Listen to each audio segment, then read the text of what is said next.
నమస్తే, welcome to gossips garage. ఓవైపు vigilance, ఇంకోవైపు సిఐడి, మరోవైపు సిట్. ఇలా గత సర్కార్ హయాంలో జరిగిన అక్రమాలపై వరుస పెట్టి ఎంక్వైరీలు చేస్తోంది కూటమి సర్కార్. ఇప్పుడు ఏకంగా బ్యాంకర్ల సాయం కూడా కోరుతున్నారు సీఎం చంద్రబాబు. వైసీపీ పాలనలో అక్రమాలు జరిగాయంటూ చేస్తున్న దర్యాప్తునకు సహకరించాలని బ్యాంకర్లను రిక్వెస్ట్ చేయడం ఇప్పుడు హాట్ టాపిక్ అవుతోంది. అప్పటి అక్రమాలకు బ్యాంకులకు లింక్ ఏంటి? ఇప్పటికే చేపట్టిన దర్యాప్తులో తేలిందేంటి?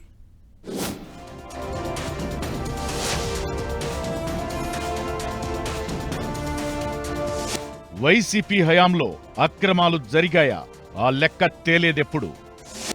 లిక్కర్, శాండ్, మైనింగ్ పై దర్యాప్తు ఎక్కడి వరకు వచ్చింది? బ్యాంకర్లు సహకరిస్తే అక్రమాల చిట్టా బయటికి వస్తుందా?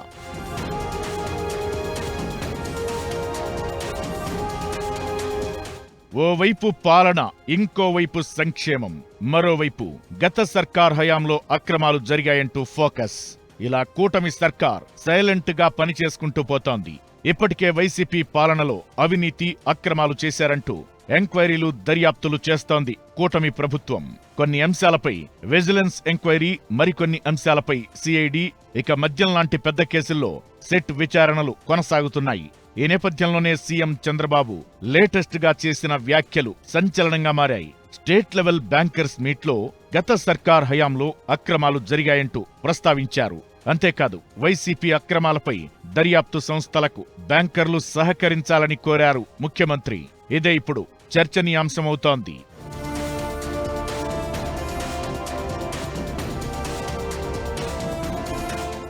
ఏపీలో కూటమి అధికారంలోకొచ్చినప్పటి నుంచి వైసీపీ హయాంలో తీసుకున్న ప్రతి నిర్ణయం మీద అవకతవకలు, అక్రమాలపై ఫోకస్ పెట్టింది. అందులో భాగంగా ఇసుక విధానం మీద దర్యాప్తు చేస్తోంది. మైనింగ్ వ్యవహారాల మీద ఫోకస్ పెట్టింది. లిక్కర్ పాలసీపై సెట్ ఏర్పాటు చేసింది. ఇవే కాదు, చాలా అంశాలపై దర్యాప్తు కొనసాగుతోంది. జగనన్న కాలనీల కోసం సేకరించిన భూముల విషయంలోనూ అక్రమాలు జరిగాయంటోంది టీడీపీ. పలు కార్పొరేషన్ల నుంచి అడ్డగోలుగా డబ్బులు బదిలీ జరిగినట్లు ఆరోపిస్తోంది. 2,000 కోట్ల ప్రభుత్వ సొమ్మును వైసీపీ పార్టీ యాక్టివిటీ కోసం వాడుకున్నారని కూడా ప్రచారముంది.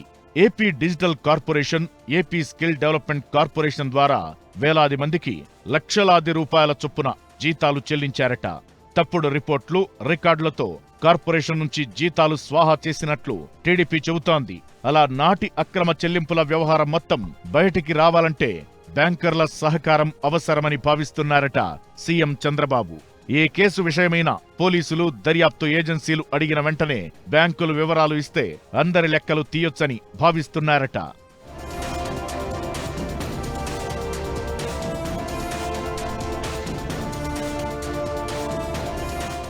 గత సర్కార్ హయాంలో జరిగిన పెద్ద పెద్ద ట్రాన్సాక్షన్స్ మీద కూటమి సర్కార్కు డౌట్స్ ఉన్నాయట.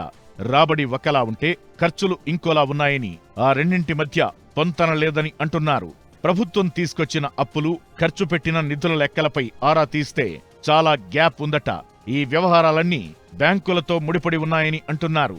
అప్పట్లో ప్రభుత్వ ఖజానా నుంచి అడ్డగోలుగా నిధులు డ్రా అయినట్లు గుర్తించారట. కానీ ప్రతిదీ ఆన్లైన్ ట్రాన్సాక్షన్ కావడంతో ఆధారాలు దొరకడం లేదట. అందుకే బ్యాంకర్ల సాయం కోరుతున్నారట సీఎం చంద్రబాబు. ప్రభుత్వ ఆదాయ మార్గాలు, ఖర్చులు అన్నీ బ్యాంకుల ద్వారే జరుగుతాయి. అదే ఆసరాగా చేసుకుని లిక్కర్, శాండ్, ఇతర స్కీంల ఇంప్లిమెంటేషన్లో నిధులు అడ్డగోలుగా స్వాహా చేశారని అనుమానిస్తోంది కూటమి సర్కార్. ఆన్లైన్ ట్రాన్సాక్షన్ బ్యాంకు లావాదేవీలతో ముడిపడి ఉంది. కాబట్టి గత ప్రభుత్వ హయాంలో జరిగిన అక్రమాల చిట్టాను ఆధారాలతో సహా బయటకు తీయడం ఇబ్బందవుతోందట. కొన్ని వివరాలు బయటికి రావడంతో ఏదో ఇలకత మాఫియా జరిగిందని క్లారిటీ వస్తున్నా డాక్యుమెంటల్ ఎవిడెన్స్ దొరకడం లేదట. అందుకే బ్యాంకర్ల సాయం తీసుకుంటే నిధుల డ్రాకు సంతకాలు పెట్టిందెవరు?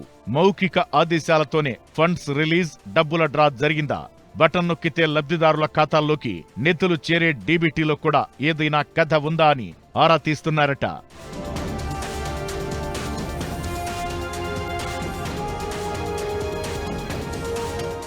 2019లో వైసీపీ అధికారంలోకొచ్చినప్పటి నుంచి ఎన్నో విధానపరమైన నిర్ణయాలు తీసుకుంది. అయితే పారదర్శకత పేరుతో పైసలు స్వాహా చేశారని అంటోంది టీడీపీ.